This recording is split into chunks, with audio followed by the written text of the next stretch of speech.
Bien que la radiation ionisante soit avantageuse dans le domaine de la médecine vétérinaire, elle peut aussi avoir des effets nocifs, tels l'induction de cancer. Plus faible la dose de radiation est, plus faibles sont les risques de ces effets nocifs. Pour cette raison, la dose de radiation se doit d'être aussi basse que raisonnablement possible. Ceci s'appelle l'optimisation de la protection. Pourquoi utiliser une plaque de blindage? Un tablier et une plaque de blindage placés contre la thyroïde protègent les organes internes contre les rayons X et leurs effets nocifs possibles. Comme la diffraction des rayons X causés auprès de l'animal est la principale source de rayonnement radiologique pour les travailleurs, optimisez votre protection en gardant les plaques de blindage entre vous et l'animal. Comme beaucoup de plaques de blindage ne couvrent pas complètement votre corps, ne vous tournez ni de côté ni de dos à l'animal.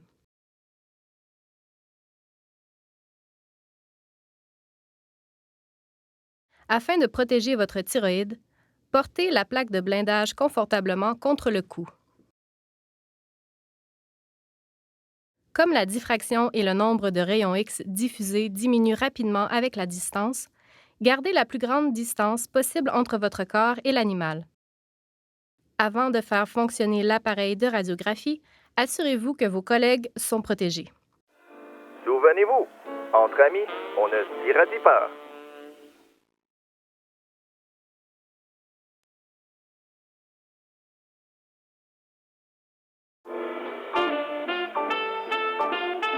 En général, ce sont les mains qui se retrouvent le plus près de la source des rayons X quand vous retenez un animal pour un examen radiographique. Bien qu'il soit difficile de retenir un animal lorsqu'on porte des gants anti-radiation, il faut utiliser des gants qui recouvrent complètement les mains afin de garder la dose de radiation à ces dernières aussi basse que raisonnablement possible.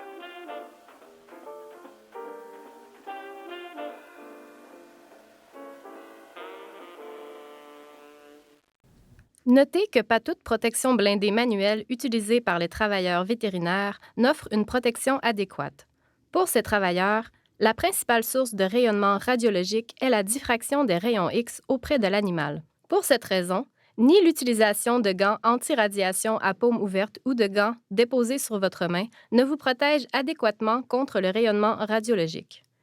Pour une protection contre la diffraction des rayons X, la plaque de blindage doit se trouver entre vos mains et l'animal. Même lorsqu'elle est blindée, aucune partie du corps ne devrait se retrouver dans le faisceau primaire. Le faisceau primaire s'identifie par le champ de lumière visible et se compose de rayons X d'une énergie supérieure à celle du rayonnement diffusé à l'extérieur du faisceau primaire.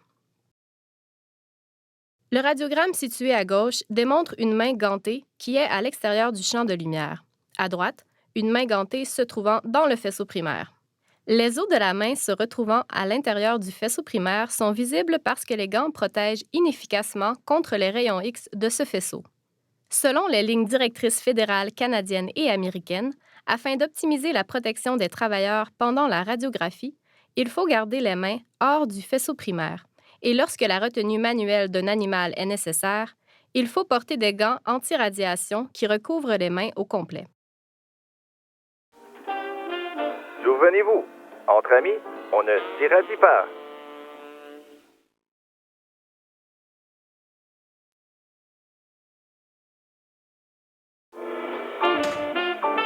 L'exposition à la radiation peut augmenter le risque de cataracte, où le cristallin, la lentille normalement transparente de l'œil, devient opaque. Les symptômes ne se manifestent que des années après l'exposition. Il est donc important de garder la dose de radiation aux yeux aussi basse que raisonnablement possible.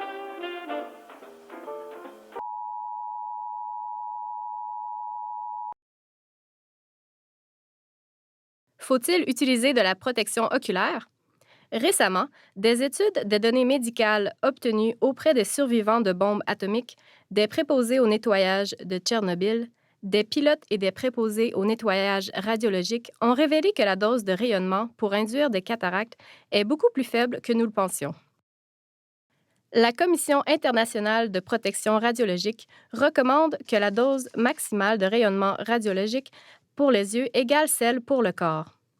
Donc, Lorsque vous portez un tablier blindé, portez aussi un blindage oculaire. Comment protégez-vous vos yeux? Utilisez un blindage oculaire en plomb.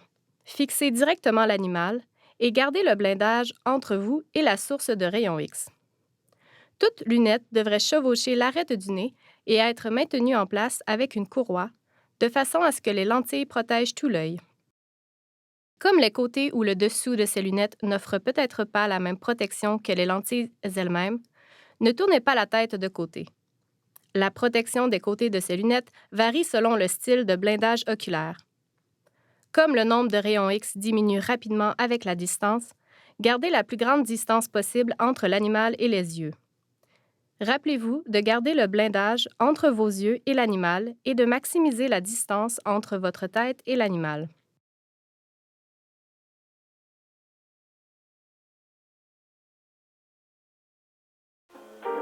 Souvenez-vous, entre amis, on ne s'irradie pas.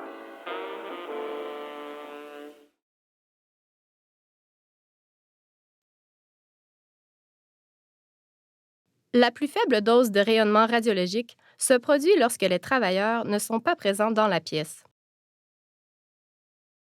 Utilisez des dispositifs de positionnement pour les patients éveillés et sous sédatifs afin de réaliser une radiographie à main libre.